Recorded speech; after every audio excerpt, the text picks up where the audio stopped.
capítulo 5, a primeira carta do apóstolo Pedro.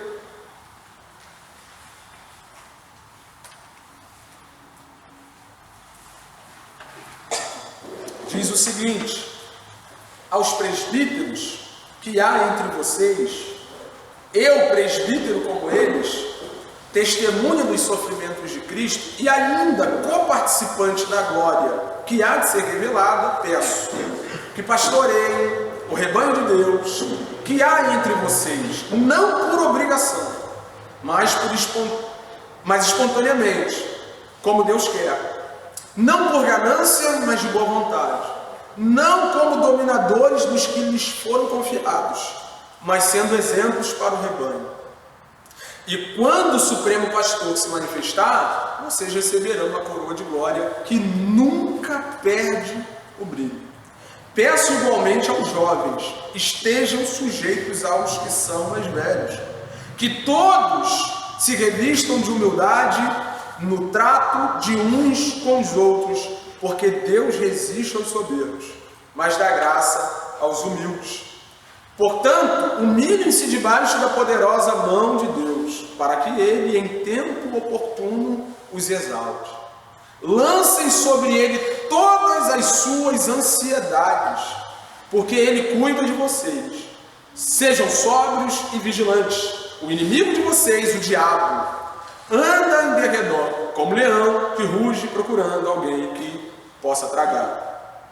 Resistam-lhes, ao jeito que resistiu o diabo, firmes na fé, certos de que os irmãos de vocês, espalhados pelo mundo, estão passando por sofrimentos iguais aos de vocês. E o Deus de toda graça, que em Cristo os chamou à sua eterna glória, depois de vocês terem sofrido por um pouco, Ele mesmo irá aperfeiçoar, firmar, fortificar e fundamentar vocês. A Ele seja o domínio para sempre. Amém. Por meio de Silvano, que considero um irmão fiel, escrevo para vocês de forma resumida, exortando e testemunhando que esta é a genuína graça de Deus. Continuem firmes nessa graça. Aquele que se encontra na Babilônia, também eleita, manda saudações, e o mesmo faz o meu filho Marcos. Saludem uns aos outros com um beijo fraterno, o famoso ósculo santo. Paz a todos vocês que estão em Cristo. Amém? Como nós temos visto desde o início das nossas exposições, o apóstolo Pedro escreveu a sua carta tendo em vista... Deixa eu abrir o meu esboço que eu esqueci de abrir mais cedo. Escreveu a sua carta tendo em vista a orientação para os irmãos fora de Roma, em especial na Ásia Menor, mas essa carta circulou por muitos lugares até chegar na Ásia Menor, a fim de que esses irmãos estivessem preparados, prontos para enfrentarem o sofrimento, enfrentarem a perseguição, que já era uma realidade dentro de Roma, que já era comum aos cristãos dentro de Roma, e estava se alastrando por todo o Império Romano. Todo o Império Romano estava sendo impactado pela ideia de que os cristãos eram inimigos do Império, e por isso eles começaram a ser perseguidos. E aí Pedro escreve essa carta para encorajar esses irmãos a passarem por todas essas provações que estavam chegando, que iriam chegar a eles, de maneira que o Senhor fosse glorificado. Nós vimos ao longo da carta que a partir da grande salvação que nós recebemos em Cristo Jesus, salvação que não murcha, que não perece, que não se perde, nós devemos viver uma vida santa, uma vida piedosa, uma vida de reverência ao Senhor, não apenas isso, mas que também nós temos uma posição privilegiada em Cristo Jesus. Nós somos o povo de Deus, sacerdócio santo, o povo eleito, a nação santa, raça eleita, nós somos tudo isso. E a partir disso, o fato de nós termos sido alcançados com uma grande salvação e sermos esse povo, essa nação escolhida, sacerdócio real, nós temos que demonstrar um comportamento específico no meio das provações e a despeito das provações. Nos nossos relacionamentos, na nossa vida comum, nós vimos tudo isso até aqui, o que se espera de um cristão. Agora ele vai terminar a sua carta, concluir a sua carta, falando no início do capítulo 5, em primeiro lugar, aqueles que ele chama de presbíteros. Ele diz o seguinte: aos presbíteros, no versículo 1, que há entre vocês, eu presbítero como eles, testemunhas dos sofrimentos de Cristo, e ainda co-participante da glória que há de ser revelada, peço. Ele conclui o versículo 1 dessa maneira. Tá? Ele vai fazer um pedido para aqueles que ele chama de presbítero. E me permita aqui falar sobre os presbíteros. Presbítero, a palavra grega para presbítero aqui, é uma palavra que significa ancião, ou alguém avançado em idade. Mas dentro do contexto que essa palavra é aplicada aqui, que é o contexto de liderança na igreja, liderança no que diz respeito ao pastoreio, a palavra tem uma conotação de experiência e não fala apenas de idade. Fala daqueles que são experimentados a ponto de poderem governar, a ponto de poderem cuidar, a ponto de poderem pastorear o rebanho de Deus. E de onde veio essa ideia? De onde surgiu a ideia de presbítero? Quando Moisés estava guiando o povo no deserto, você conhece a história muito bem, o sogro dele deu um conselho a ele e disse: Moisés, você vai morrer. Essa carga é pesada demais para você. Você precisa separar um povo aqui no meio desse povo para te ajudar a cuidar desse grande povo. A história diz que ele tira 70 homens, separa 70 homens, o espírito que estava sobre Moisés foi repartido sobre esses homens, e a Bíblia diz que eram 70 anciões, 70 homens de idade, experimentados, que tinham boa reputação no meio do povo, aprovados pelo povo, e Moisés usa desses 70 homens para dividir o fardo de governar o povo de Deus ali no deserto, de guiar o povo de Deus ali no deserto. Essa ideia de homens idosos, experientes, anciãos, governando o povo de Deus, foi aplicado dentro de um contexto menor, que era a sinagoga. A sinagoga, naquele tempo, era governada por um grupo de pessoas que era chamada de presbíteros. Eram pessoas anciãos, pessoas com uma certa idade, que dentro da comunidade judaica tinham experiência para cuidar religiosamente do povo. E aí a grande questão é a seguinte: é a referência de liderança que os cristãos que agora estão se convertendo têm, sabe? Muitos dos cristãos judeus passaram a vida toda entendendo que quem governava a sinagoga era esse grupo de pessoas chamadas presbíteros, pessoas experientes, que já tinham vivido bastante, anciãos, pessoas que tinham condição, a partir da sua experiência adquirida, de governar um grupo de pessoas. E aí eles aplicam diretamente a ideia do presbítero para o governo do povo de Deus. É assim que o presbítero aparece no meio da igreja de Cristo. A coisa que a gente vê de maneira muito clara é a escolha, do estabelecimento dos diáconos, no capítulo 6 de Atos. Mas já no capítulo 11, sem muitos detalhes, a gente vê a figura do presbítero aparecendo. Depois no capítulo 15 de Atos, aí no final de Atos, quando Paulo está indo, vai para Jerusalém, quando ele já está indo para Roma, para ser julgado e tudo mais, ele chega em Jerusalém e já não tem nenhum apóstolo ali. Todos os apóstolos estavam espalhados pelo mundo. E quem é que estava governando a igreja em Jerusalém? Tiago, irmão do Senhor, que não era apóstolo. Tiago, irmão do Senhor, era um presbítero. Era o líder da igreja em Jerusalém. E aí ele chega na igreja em Jerusalém, acha Tiago como presbítero que governava aquela igreja em Jerusalém, junto com um outro grupo de irmãos que também eram presbíteros, era o presbitério da igreja em Jerusalém. Então, quando a figura do presbítero aparece no contexto cristão, no contexto da igreja, ele vem daí, vem dessa figura que era comum dentro do povo judeu, em especial na sinagoga, esse cara mais experimentado, esse cara mais velho, que tinha capacidade, experiência para governar a comunidade, não é? Então é daí que vem isso. E nesse contexto aqui, Pedro está se reportando a esses irmãos que estão fazendo o papel de pastorear as igrejas. Esses irmãos que ao longo do tempo foram separados por Deus e confirmados pela comunidade. É a comunidade que confirma a vocação no ministério pastoral de alguém. Eles estavam pastoreando as igrejas espalhadas por todo o Império Romano, e agora Pedro se reporta a esses irmãos. E uma coisa legal que Pedro fala aqui, ele diz o seguinte: aos presbíteros que há entre vocês, eu presbítero como eles. Isso aqui é legal demais, né?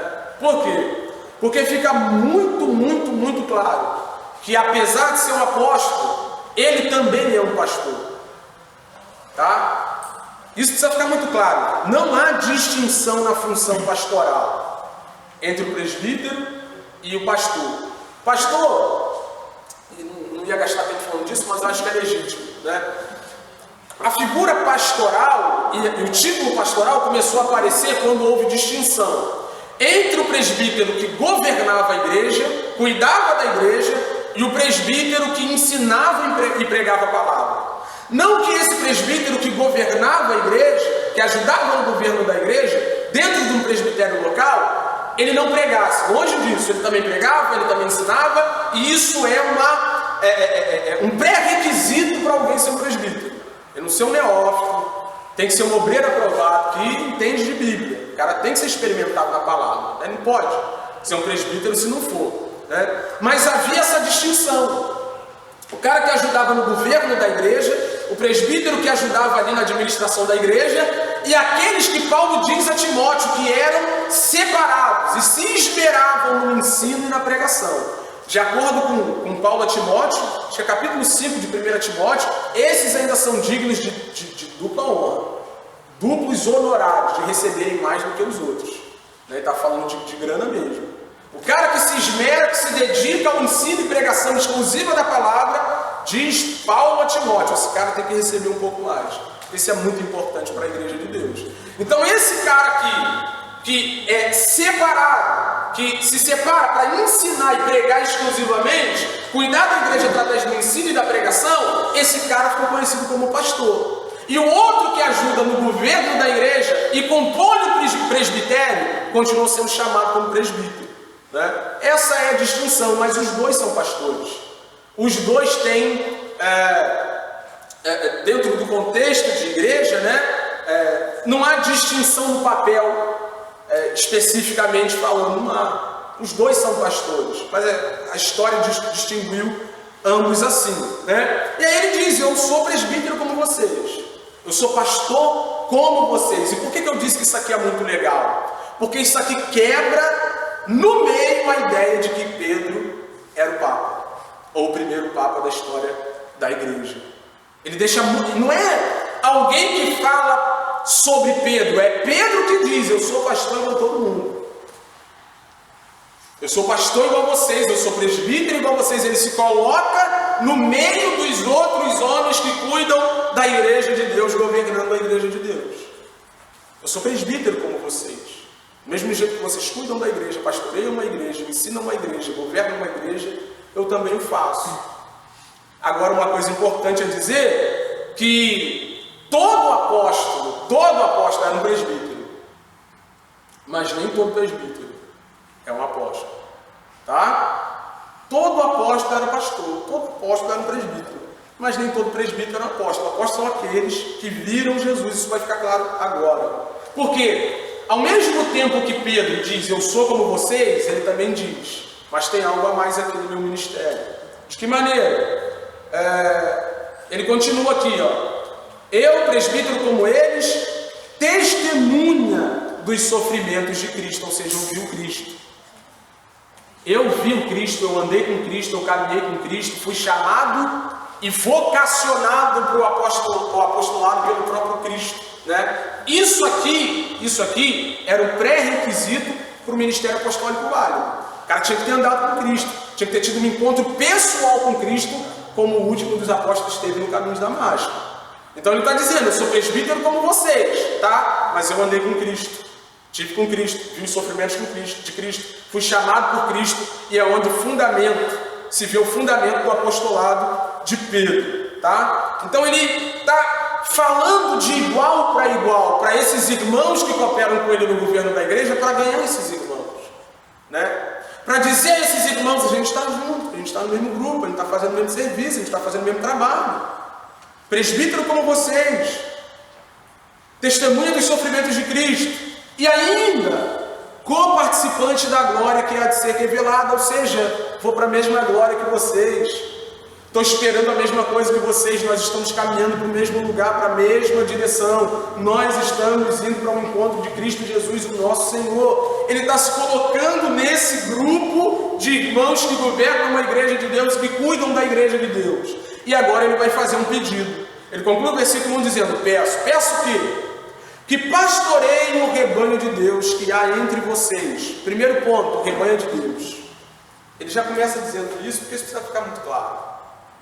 Tá? Não existe igreja de pastor nenhum, senão do sumo pastor que é Cristo. Eu não sou dono de nada. Pastor nenhum é dono de nada e de ninguém. Vocês não foram comprados com meu sangue. Não foram. Eu nem sei qual é o tipo do meu sangue, se é O positivo, se é negativo, nem sei. Meu sangue nem deve valer para muita coisa. Vocês foram comprados pelo precioso sangue de Cristo Jesus, o nosso Senhor. Ele é o dono da vida de vocês. Ele é o dono da igreja, ele é o dono do rebanho de Deus, ele é o dono das ovelhas que ele comprou com seu próprio sangue. E isso precisa ficar muito claro. Nós, líderes da igreja, pastores da igreja de Deus, servimos a igreja de Deus como pastores, nós não temos o direito de usurpar o lugar que pertence somente a Cristo. Ele começa com o pé na porta. Vocês que pastoreiam o rebanho de Deus. Rebanho de Deus. Ele continua. Não por obrigação, mas espontaneamente. E aqui eu quero confessar o meu pecado. Ontem o Gabriel pagou um hambúrguer para mim, né? Ontem ficamos conversando até 11 e pouco. Me emprestou 3 livros. Vai na casa do Gabriel, irmão, você sempre sai ganhando. E ontem eu falei para o Gabriel, amanhã vai ser um dia de confissão de pecados na igreja, da minha parte. Preciso confessar isso aqui. Essa semana, enquanto eu estudava o texto, lia o texto, né? E toda vez que eu passava por aqui, eu falava, Senhor, tem misericórdia de mim. Tem misericórdia de mim. Porque já caio e vou cair nesse pecado aqui. De às vezes vir para cá, ir à casa de alguém, atender alguém no telefone, ter tempo com alguém, gastar minha vida nisso aqui, tendo o sentimento de que estou fazendo aquilo por obrigação, porque tenho que fazer. E assim, conversando assim com alguns pastores, né, batendo papo com alguns pastores, você se sente um lixo menor, né, que é unânime. Na verdade, não é uma questão pastoral, é uma questão humana. Porque eu sei que às vezes vocês vêm para cá como se tivessem obrigação de vir. Fazem o que tem que fazer aqui como se tivessem obrigação de fazer. Isso é normal, isso é comum, né? Mas ele diz diretamente aos pastores, aos presbíteros, aqueles que lideram a igreja, governam a igreja. Vocês não devem fazer isso por obrigação, mas espontaneamente. Logicamente, aplicando num contexto maior, ninguém me obrigou a estar aqui. Eu estou aqui porque eu entendo a importância, a graça, o privilégio de estar aqui. Foi por isso que eu entrei, embarquei nisso. Mas hora ou outra a gente incorre nesse pecado aqui. Falei, irmão, tem que ir. Semana passada, né? Não sei se foi no sábado ou no domingo, mas foi sábado ou domingo. Eu estava falando para ela, cara, às vezes eu sinto tanta falta de uma vida normal. Uma vida normal. Sem seminário para fazer, sem texto bíblico para estudar durante a semana para pregar, sem pessoas para estar ligando, encorajando, ou atendendo e recebendo. E ontem eu falei isso com o Gabriel, estava pensando com ele, né? Ultimamente tenho conversado mais com pessoas de fora daqui do que daqui. Sabe? Porque quando você se torna um pastor do rebanho de Deus, você não é pastor da igreja Soma. Você não é pastor da Assembleia de Deus, da Presbiteriana, da Batista, você é pastor da igreja de... Aí aparece alguém precisando de auxílio e socorro, você não atende. Não existe isso. estava falando isso para ele, não, cara, eu sinto tanta falta de uma vida normal. O que é uma vida normal? Eu poder ficar em casa o dia que eu quiser, se cismar, não vou, não. Ou, sabe, ler porque eu gosto de conhecimento e não porque eu preciso pregar. Porque quando você lê por gostar de conhecimento, o dia que você não quer ler, você lê. Mas eu preciso alimentar vocês. Sabe, quando vocês forem atrás de mim, lá na minha casa, ou eu for na casa de vocês, para um momento de aconselhamento, eu não posso falar o que eu acho, eu tenho que dizer, não, irmão, mas a Bíblia diz. Então eu falei para ela, caraca, uma vontade de ter uma vida normal. Mas por outro lado eu fico pensando, né? O que uma vida normal pode produzir? E eu não estou dizendo que uma vida normal, quando eu falo de vida normal, né, eu não estou dizendo que comer e beber não glorifica a Deus. Você sabe disso, você conhece a ideia bíblica de glorificar a Deus em tudo. Você sabe disso. O que eu estou querendo dizer é a vida que você vive. Que muita gente que não tem essa obrigação com a igreja de Deus a partir da vocação que recebeu. Tem. Caraca. Só que toda vez que a gente bate papo com alguém, toda vez que a gente auxilia alguém, que a gente assiste alguém, que a gente caminha com alguém, chora com alguém, sofre com alguém, toda vez que você vê alguém amadurecendo, você gasta um ano com o cara, daqui a pouco o cara está melhorando, você gasta um ano com a pessoa, daqui a pouco a pessoa está progredindo, evoluindo na fé, você olha e fala, cara, uma vida normal não é nada comparado a isso aqui. Aí a gente sai do pecado de vir para cá por obrigação e vem com o coração cheio de alegria e felicidade por servir a igreja de Cristo e se doar para que a igreja de Cristo avance. É assim que funciona. Não por obrigação, mas espontaneamente. Né? Tem que vir espontaneamente, tem que servir espontaneamente, tem que pastorear espontaneamente, como Deus quer. A vontade de Deus é essa. Que eu faça isso aqui de maneira espontânea, que eu tenha prazer nisso aqui, apesar do meu sofrimento. Não por ganância, mas de boa vontade, não esperando algo em troca. Né? Não querendo ganhar em cima do que eu estou fazendo aqui. Não pensando na possibilidade de ter um retorno pessoal. Isso é ganância. Fazer alguma coisa pensando em algo em troca é ganância. É disso que Pedro está dizendo aqui. Vocês não podem fazer isso por ganância, mas de boa vontade, ou seja, o bem sem olhar quem e sem esperar nada em troca. Só entregar, só me doar, só dar a vocês a despeito do que eu vá receber. É só isso que deve fundamentar o meu serviço pastoral. Só isso, mais nada. Ele continua. Não como dominadores dos que lhes foram confiados, mas sendo exemplos para o rebanho de Deus. Né? Ele começa dizendo que o rebanho é de Deus, porque ele vai terminar assim. Ele começa dizendo que o rebanho é de Deus, para terminar dizendo, eu já disse, mas repito de maneira mais clara, vocês não devem dominar o rebanho que não é de vocês. Ou seja, vocês não devem abusar da autoridade para conduzir o povo para onde vocês querem. Repito, a igreja não é de homem nenhum.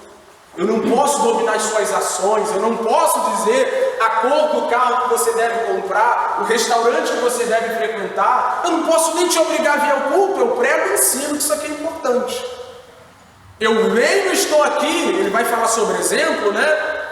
E aí onde se encaixa, se vocês não me veem aqui, envolvidos com isso aqui, eu não tenho legitimidade para ensinar que isso aqui é importante.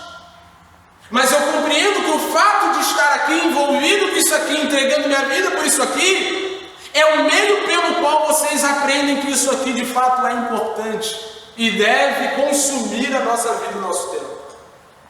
Então não devo fazer uso de autoridade, abusar da autoridade para fazer com que vocês sejam o que eu quero que vocês sejam.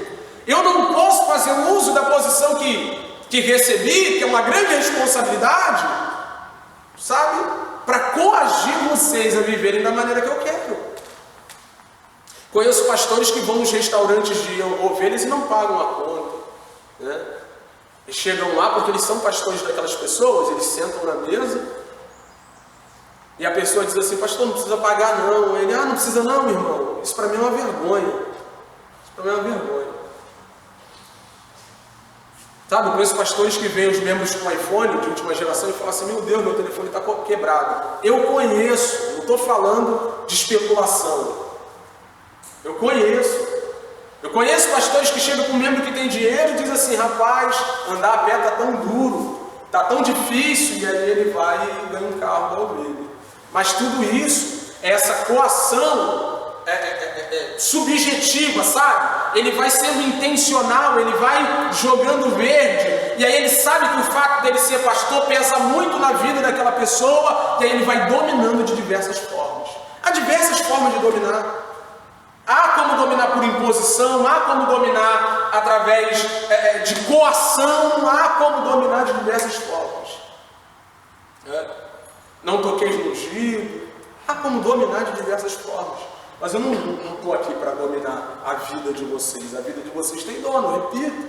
E não sou eu, é Cristo Jesus. E ele diz que o meio pelo qual nós devemos conduzir a igreja de Deus, guiar a igreja de Deus é através do exemplo. Mas outra coisa que ele diz aqui, antes disso, já ia passar batido, mas isso é muito legal. Ele diz que nós não devemos conduzir essas pessoas, o povo da igreja de Deus, como dominadores, porque eles nos foram confiados.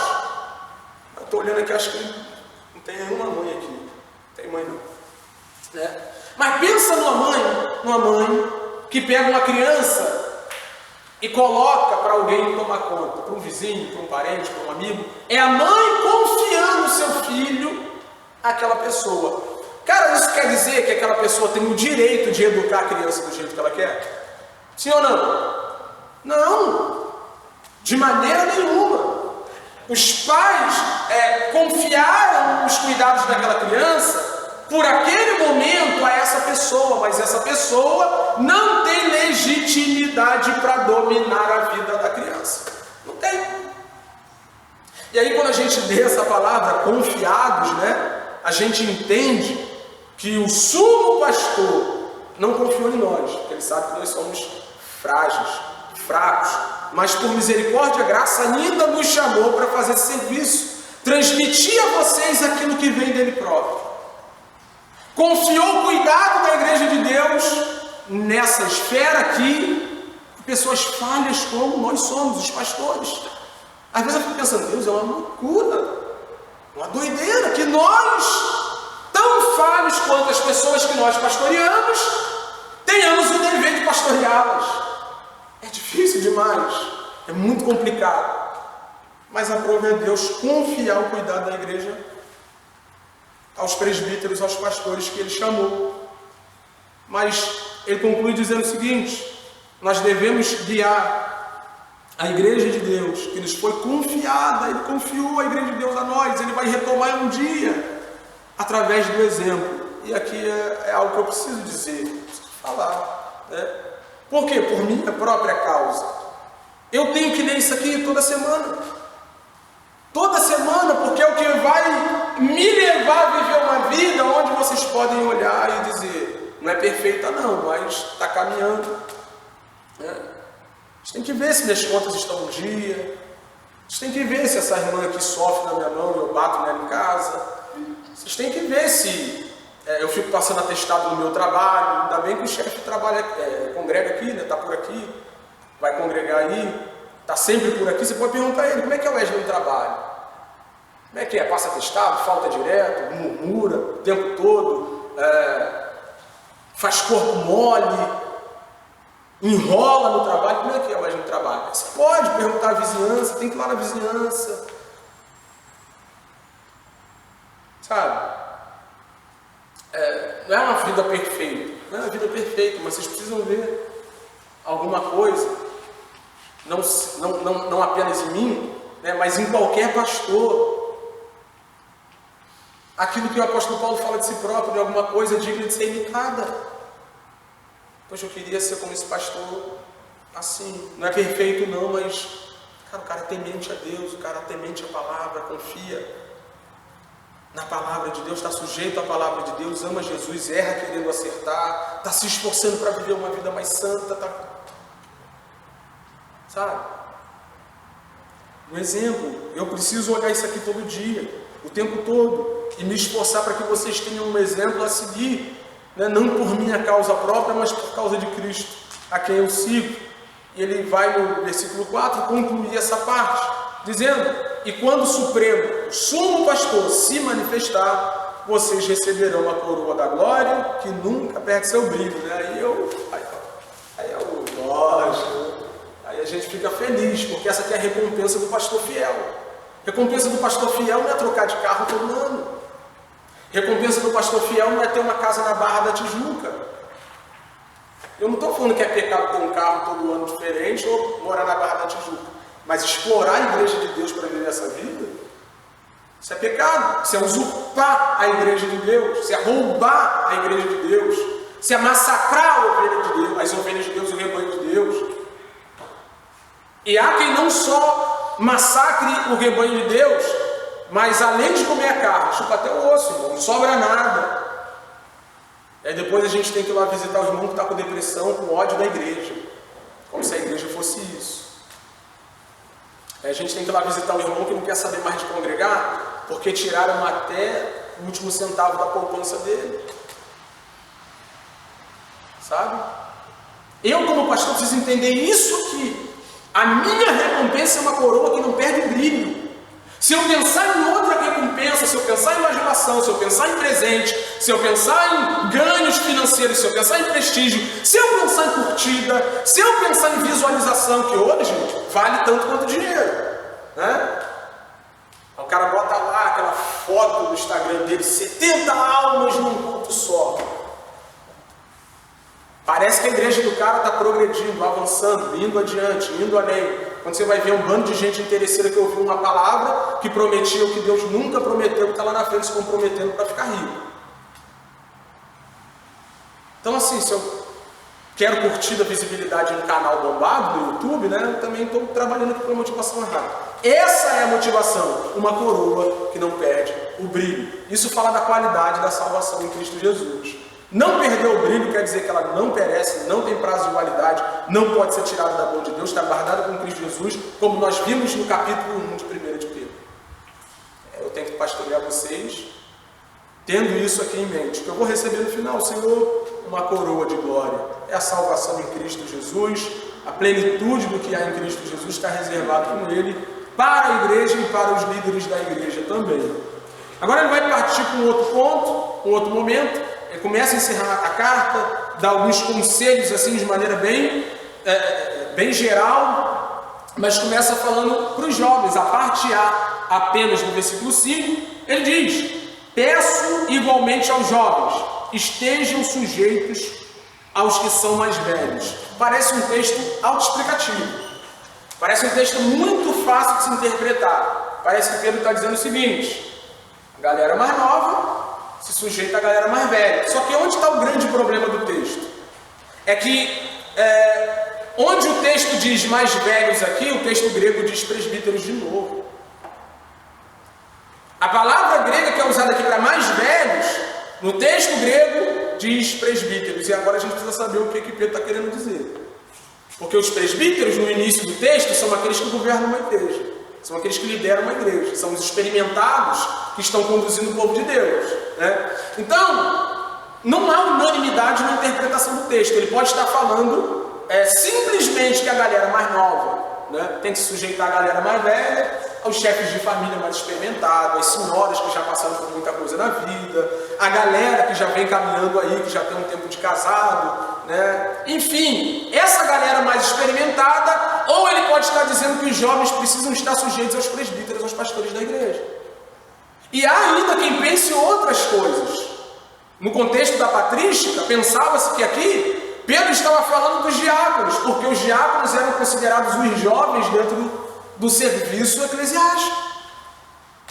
Então pode ser que ele esteja falando para os diáconos se sujeitarem aos presbíteros. Pode ser, mas eu particularmente, honestamente falando, fico entre as duas primeiras. E não sei te dizer exatamente o que fica claro para tudo. Tá? Mas de um jeito ou de outro, uma coisa clara no texto é que ele está falando para essa galera que é jovem, que tem pouca experiência, não é tão experimentada. Você precisa se sujeitar a alguém mais experiente que você. Seja de modo geral, ou seja um presbítero local. tem que haver sujeição. Precisa haver sujeição. Por quê? Você está acompanhando a exposição da carta desde o início, você já sabe que o contexto é um contexto de perseguição, de dificuldade, de problema para a igreja de Deus. E verdade seja dita, irmão, se tem alguém que tem dificuldade para lidar com problema, é jovem. Jovem geralmente não sabe lidar com os desafios que aparecem na vida. E a grande questão é o seguinte: um dia ele vai saber lidar. Um dia ele vai amadurecer a ponto de saber que arroz e feijão faz parte da vida. Um dia ele vai amadurecer para saber que não dá para comprar um tênis todo mês. Um dia ele vai amadurecer para saber que de repente não dá para ter Netflix e tem que cortar a internet, né? E eu estou falando de coisas bem comuns da nossa geração, mas aqui era vida em perigo. Era um povo que estava perdendo suas casas, suas famílias, suas posses, seus bens, a sua dignidade. O povo de Deus não estava conseguindo viver dignamente dentro da sociedade que estava inserido. E dentro de um contexto de pressão como esse, os jovens costumam ter mais problemas para atravessar do que os mais velhos. Os mais velhos olham e me dizem: cara, eu já vi isso, já passei por isso, eu tenho uma pouca experiência com isso, e eu sei como lidar com isso. Então é importante, né, que o jovem não tente viver a vida por conta própria. Antes, encontre uma grande... Irmão, para mim é uma grande bênção. Sabe por que eu digo uma grande bênção? Porque eu não tive isso. Eu não tive alguém mais velho na minha adolescência para dizer: caminha esse, vai por aqui, vai por ali e tal. Wesley, a culpa de você não ter feito muitas coisas é disso? Não, eu confio no governo, na soberania de Deus. Mas já aprendi que quando você tem alguém para te instruir, te dar alguns caminhos que você não conhece, você é privado de sofrer muitas coisas que poderia sofrer se fosse arrogante o suficiente para não pedir ajuda de ninguém. Sabe? Então, seja o presbítero local, ou seja os mais velhos em si, como parece que o texto diz, né? Os jovens, cara, a gente, se olhar ao seu redor, né? Só tem gente jovem aqui. A nossa igreja é composta, na sua grande maioria, de gente jovem. É por isso que eu, por exemplo, faço questão de me sujeitar ao pastor Hilton, ir atrás dele, perguntar: e aí, pastor, qual a ideia do negócio? Faço uma questão disso. Inclusive, ele deve estar querendo me pegar, que eu estou bem sumido de lá, quando as provas começaram a sumir. Mas a grande questão é essa, sabe? Não é única e exclusivamente porque eu estou falando ou porque faz sentido. É porque se você entrar por esse caminho, você vai ser infinitamente mais abençoado do que se decidisse caminhar sozinho, sem se sujeitar à experiência de alguém mais velho, né? Eu não quero saber se sua mãe é crente, seu pai é crente, se não é, se ele está fundamentado nos princípios que nós estamos fundamentados como cristãos.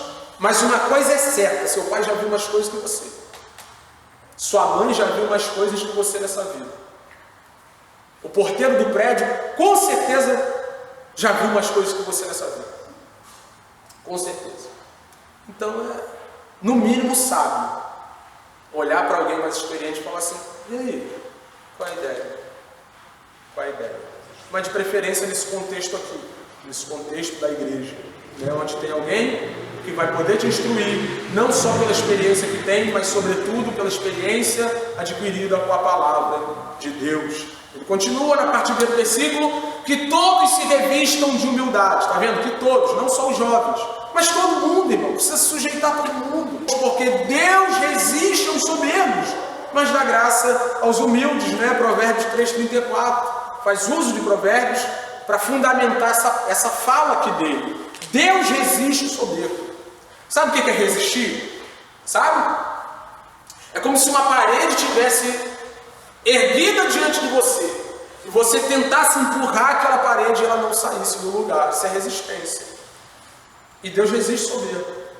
O soberbo não caminha diante de Deus, ele não vai à frente diante de Deus, ele não prossegue. O soberbo não progride, não avança diante de Deus. Deus é a própria resistência do soberbo. Contrapartida, diz o texto, que ele dá graça aos humildes.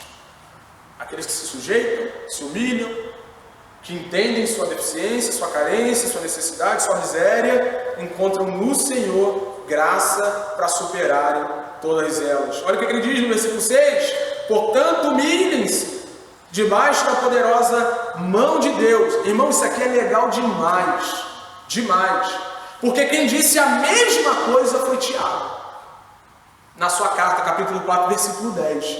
Olha como está alinhado o discurso dos cristãos do primeiro século. Tiago, no capítulo 4, versículo 10, ele diz a mesma coisa que Pedro está dizendo aqui agora: humilhem-se debaixo da poderosa mão de Deus, para que Ele, em tempo oportuno, os exalte. Wesley, o que é se humilhar debaixo dessa mão poderosa do Senhor? É se sujeitar a tudo aquilo que Deus permite acontecer nas nossas vidas. Quem acredita no governo de Deus aqui? Eu creio. E isso não é uma fala de efeito. Deus é soberano. Claro que é. Deus governa todas as coisas. Claro que governa, mas vive isso. Vive isso. Diz Deus é soberano quando um parente partir. Diz Deus é soberano quando o cara te chamar lá no RH e dizer não precisamos mais de seus serviços. Diz Deus é soberano quando a pessoa que jurou amor a você disser estou indo embora com outra pessoa. Diz Deus é soberano. E eu não estou falando isso como se fosse fácil para mim. Eu estou dizendo justamente porque eu sei que não é. É terrível você se sujeitar ao governo de Deus quando o governo de Deus não é favorável. Quando ele não vem de encontro com as nossas vontades, né? Mas o que o apóstolo Pedro está nos ensinando é: se humilhem debaixo desse governo, não importa qual seja a situação. E por que eu tenho certeza que é disso que ele está falando? Porque ele está falando dentro desse contexto de perseguição. Se humilhar e se sujeitar a Deus dentro de um contexto de perseguição é aceitar que Deus está no domínio de todas as coisas a despeito dessas coisas. Vocês entendem isso? Se você estuda toda a carta, você vai ver que o que está proposto para os cristãos é: vivam de acordo com a vontade de Deus dentro desse contexto que vocês estão vivendo de perseguição. Então o que Deus espera de nós, onde o crente se humilha, é quando ele é fiel a Deus, vive de acordo com a vontade de Deus, dentro dos contextos mais perniciosos possíveis. Então isso é se humilhar. Se humilhar debaixo da poderosa mão do Senhor é aceitar que Deus está no controle de todas as coisas, governa tudo. E ele conclui dizendo: no tempo oportuno, ele vai exaltar vocês. Sabe qual é a exaltação essa aqui? Melhor, sabe que tempo oportuno é esse? O tempo oportuno da exaltação é aquele grande dia. O dia em que o Senhor virá, vai resgatar a sua igreja, nos levar para perto de si, enxugará dos nossos olhos, todas. Você está pensando que exaltação é comprar uma casa nova. Você está pensando que exaltação é conseguir a graduação e encontrar um emprego na sua área. Cara, se você encontrar um emprego na área onde você está se graduando, você vai continuar chorando. De repente você encontra um patrão horrível, terrível. Sabe? Você comprar um carro novo, você pode bater. Pode bater. Sim, dá PT no carro antes de colocar o carro no seguro. Você está pensando em sustentar a casa é mole? É duro ter que pegar o trem lá para baixo, todo dia, acordar 5 horas da manhã. O pessoal está fazendo assim. É terrível, essa vida é um sofrimento. A gente se ilude com aquilo que de certa forma nos satisfaz momentaneamente. E a gente coloca aquilo ali como padrão. A gente acha que vai comer no Outback todo dia. A gente acha que a exaltação é ter dinheiro para ir para as Maldivas quando quiser. Mas tu morrer afogado nas Maldivas? Não, você não, porque se você for, você vai para a glória. Aí você perde um filho afogado nas Maldivas. Descuidou, né, deslumbrado com aquela água transparente, a criança pulou, que não viu, morreu, acabou. Você está entendendo que essa vida não tem consistência? Não tem. Não existe exaltação aqui, irmão. Esse tempo oportuno é o tempo que Cristo voltará, vai buscar a sua igreja. E aí sim, nós teremos plenitude em tudo aquilo que a gente espera. Um conselho: lancem sobre Ele todas as suas ansiedades, porque Ele cuida de vocês. Lancem sobre ele, depositem sobre ele as ansiedades de vocês. Isso aqui é muito pertinente para a vida pastoral, por exemplo. A gente é ansioso demais. Demais. Todo pastor tem diversos anseios em relação à igreja. Muitos. Mas isso se aplica a todos, né? Como a gente viu no versículo 5, se aplica a todos. A gente vive ansioso, acha que pode resolver as coisas com a nossa própria força, né? Aí recebe uma ligação de alguém, fica todo bobo com a ligação, porque acha que aquela ligação vai resultar em alguma coisa, mas aí vem outra ligação e diz, não, a gente não vai precisar mais de você, não. A gente fica ansioso, depositando a nossa esperança em um monte de coisa, enquanto Deus, diz o texto, está cuidando de nós. E a gente não consegue esperar que Ele supra as nossas ansiedades, os nossos anseios. É uma loucura, irmão. É uma loucura você acordar pela manhã e fazer aquela oração, obrigado pelo fôlego de vida, e achar que o resto do dia vai ser garantido por você. Isso é loucura, isso é uma contradição. Contradição. Quem te levantou da cama? Deus. Quem te deu fôlego? Deus. Quem sustenta sua vida? Deus. Mas quem paga as contas? Cara, eu tenho que ver alguém para me prestar um dinheiro. Tem que vir alguém para me ajudar a fazer o que tem que ser feito, né? Eu só preciso pensar que não importa quem seja, vai ser o meio pelo qual Deus vai continuar cuidando de mim. Sabe? A ansiedade é um problema tão grave que se tornou, ou se configura hoje, né, uma doença gravíssima, quando se torna uma crise. As pessoas estão tendo problemas terríveis por causa de ansiedade. O próprio Senhor orientou-nos, né, não andarmos ansiosos. E aí você fica pensando, pô, Pedro só pode estar doido. Pedro não está doido, Pedro está inspirado. O Espírito Santo inspira Pedro para dizer, num contexto de perseguição onde um povo está prestes a morrer, lancem sobre o Senhor as vossas ansiedades. Ele está cuidando de vocês. Mas se a gente morrer, morreu sendo cuidado por Deus. Sabe, é porque o nosso conceito de cuidado, é diferente do conceito de Deus de cuidado. Cara, o cara respirando, saúde, atravessou a Covid, sei lá, irmão, um monte de coisa. Ontem a gente estava conversando lá no trabalho, o Júnior estava falando, né? Hoje é aniversário do Júnior, irmão. Poxa, esqueci de falar, depois deu um abraço no Júnior, pô. Aniversário dele. Estava falando, né, cara? A gente se compadece por tudo que está acontecendo ao nosso redor, mas olha para sua casa, cara, olha para sua família. Ninguém pereceu por causa dessa peste, né? Graças a Deus você está trabalhando, está empregado. Milhões de pessoas desempregadas, o país numa loucura política, numa loucura social, uma doideira, irmão, esse país, e ainda assim a gente aqui congregado, reunido, glorificando ao Senhor. Daqui a pouco você vai sair, vai comer um negocinho, sabe, há tanto para agradecermos a tantos indícios de que Deus tem cuidado de nós. Então lance sobre ele a sua ansiedade. Sejam sóbrios e vigilantes. A gente fala muito sobre isso nos textos bíblicos, né? Sobriedade. Primeiro ele está falando de alguém que está com a cabeça no lugar. Toda vez que você ouvir o apóstolo Paulo, Pedro ou qualquer outro falar sobre sobriedade, pensa no bêbado. Vai logo para um bêbado. E aí o sóbrio é o contrário do bêbado, é o cara que está com a cabeça no lugar. Irmão, e às vezes é difícil ficar com a cabeça no lugar no meio dos contextos de dificuldade que a gente atravessa.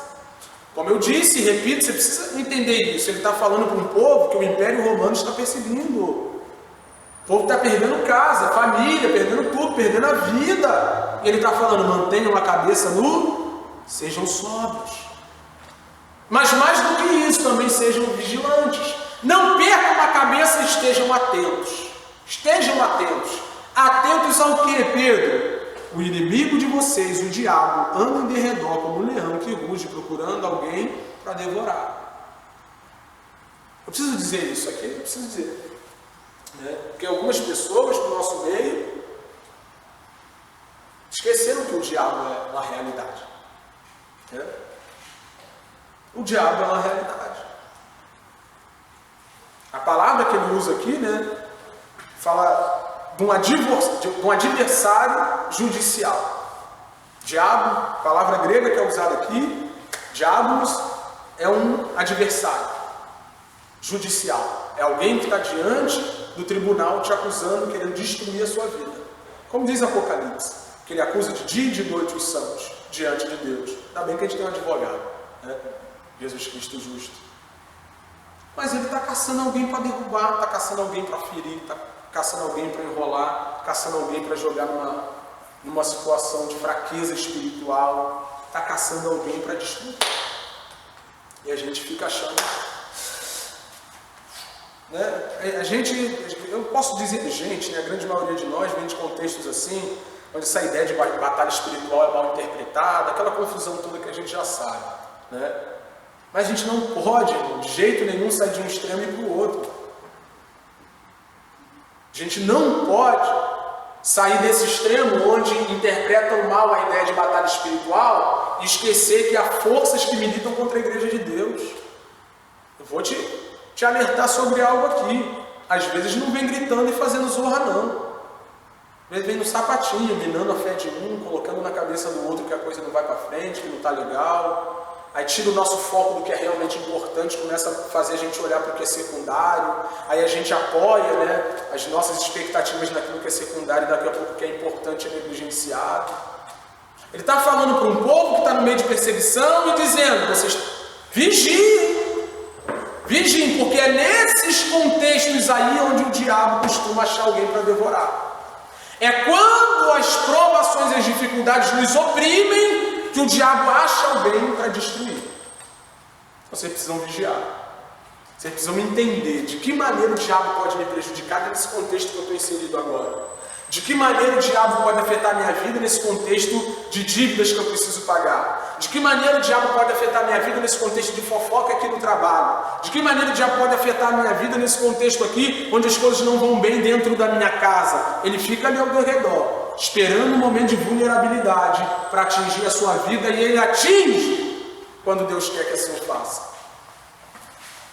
Ele atinge quando Deus permite que assim aconteça. E os propósitos de Deus são levados a cabo até através de Satanás. Resistam-lhe firmes na fé. O jeito de resistir o diabo é isso aqui. Fica firme, não. Firme aonde? Na fé. A palavra fé aqui é um meio de condensar tudo aquilo que cremos. As promessas, a esperança que temos em Cristo Jesus. Cara, fica firme nisso. Fica firme no que Cristo conquistou para nós na cruz do Calvário. Fica firme em tudo aquilo que nós recebemos por meio de Cristo Jesus, o nosso Senhor. Fica firme nisso. Fica firme no Evangelho. Fica firme em tudo que Cristo nos dá através do seu sacrifício. Então, quando o diabo vir tentando te tragar, é a fé, é o que cremos, é onde está depositada a nossa confiança, que vai nos manter firmes, vai nos manter de pé, que vai fazer com que nós venhamos a resistir o diabo. Certos de que os irmãos de vocês, espalhados pelo mundo, estão passando por sofrimentos iguais ao de vocês. Ah, irmão, vamos lá. Vamos lá. Pedro está falando num contexto onde todo cristão em todo o Império Romano era um problema, tá? Mas você vive no Brasil, pô. Liberdade de expressão, Estado laico, né? Pode abrir igreja, professar sua fé de boaça. E eu não estou menosprezando o sofrimento e a dificuldade da igreja ocidental, não estou. Porque eu acho, irmão, honestamente falando, que a moleza que temos do lado de cá do mundo é um inimigo tão grande quanto a perseguição, sabe disso? Quando a gente não cai pela perseguição, a gente cai pela não perseguição. É uma ferramenta muito poderosa do diabo para destruir a igreja. Deixar tudo bem. Não, tá tranquilo, pô. Você acha que ele vai para o estudo bíblico um domingo de sol pela manhã? Ele vai para a praia.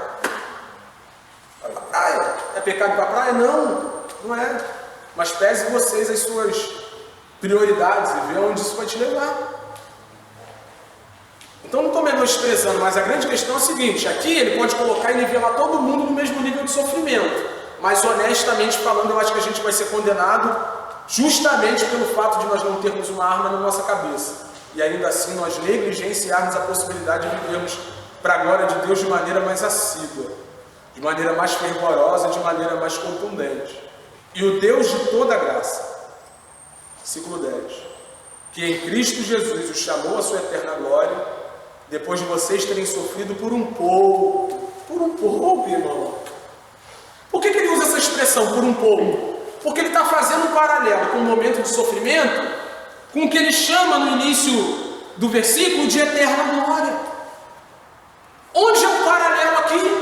O paralelo é o momento que eu sofro com a glória que receberei. E aí ele diz que o momento que eu sofro é um pouco de tempo, porque essa glória é eterna.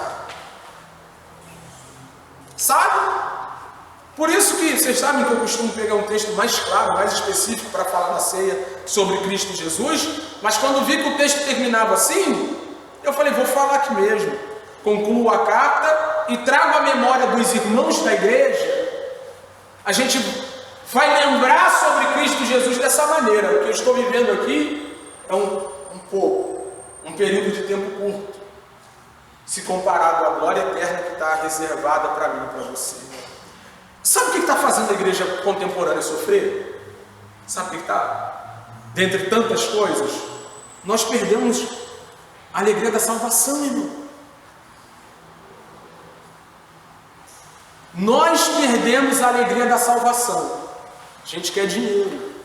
A gente quer uma casa boa. A gente quer realizar nossos projetos. A gente quer realizar os nossos sonhos. Nós queremos, irmão, quisera Deus, segundo nós, é claro, né? Quisera Deus. O nosso pensamento é: tomara Deus que eu realize todos os meus sonhos e não precise morrer. Tem um monte de gente que acha que vai viver aqui para sempre, irmão. Vive como se assim fosse, juntando tesouro na terra, como se pudesse desfrutar de todos eles. A gente perdeu essa ideia, esse fascínio pela eterna glória que recebemos em Cristo Jesus. Olha o que ele diz, irmão. E o Deus de toda graça, que em Cristo Jesus os chamou, a palavra chamou aqui a vocação da igreja, é a eterna glória, é estarmos ao lado de Cristo num lugar onde Ele enxugará dos nossos olhos todas as lágrimas, não vai haver mais sofrimento, dor e nada disso. Depois de terem sofrido por um pouco de tempo, Ele mesmo irá, olha isso aqui, aperfeiçoar, firmar, fortificar e fundamentar vocês. Todas essas palavras falam da mesma coisa, fala da consumação da obra de Deus em nossas vidas. Amém? Você guarda isso que eu vou te dizer aqui.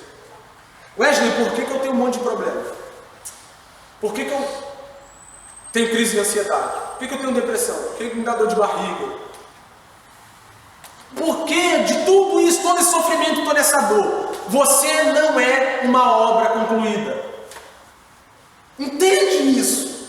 Você não é uma obra concluída. Paulo disse que ele acreditava que aquele que em nós começou, você é uma obra começada. E aí a gente precisa falar de novo da tensão escatológica, do que ele ainda não. Em Cristo Jesus nós já somos todos abençoados, santos, somos todos em Cristo Jesus, nós já somos tudo isso. Mas Deus está também fazendo uma obra na vida dos que aqui estão. E é por isso que a gente sofre tanto, é por isso que a gente passa por tanta dor, por tanta tribulação, é por isso que a gente tem tanto problema, é por isso que nessa vida, nessa terra, nós teremos aflições, mas nós seremos aperfeiçoados, firmados, consolidados. Um dia, nós seremos, segundo Pedro, aperfeiçoados, firmados, fortificados e fundamentados. Essa é a sua esperança. Se você não tiver esperança nisso, você vai continuar tendo crise de ansiedade, não que não possa ter depois, né? Mas a grande questão é essa. A grande maioria das pessoas tem esse tipo de problema justamente porque elas perderam o foco ou não sabem o foco, não sabem o alvo de suas vidas. O alvo da vida do cristão é um dia estarem junto com Cristo aperfeiçoados. Um corpo novo, incorruptível, no céu de glória. A Ele seja domínio para sempre. Amém. Por meio de Silvano, que considera um irmão fiel, Silas, né? Silvano é o Silas.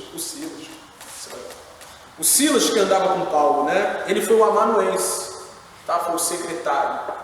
Foi a pessoa que escreveu a carta enquanto Pedro ia ditando. Por meio de Silvano, que considero um irmão fiel, escrevo para vocês de forma resumida, tinha mais coisa para falar, exortando e testemunhando que esta é a genuína graça. Vou concluir. Olha aqui para mim. Você está acompanhando a carta desde o início? Sim ou não? A maioria sim. A gente está falando de quê ao longo da carta toda? Sofrimento, dor e perseguição. Amém? Esta é a genuína graça.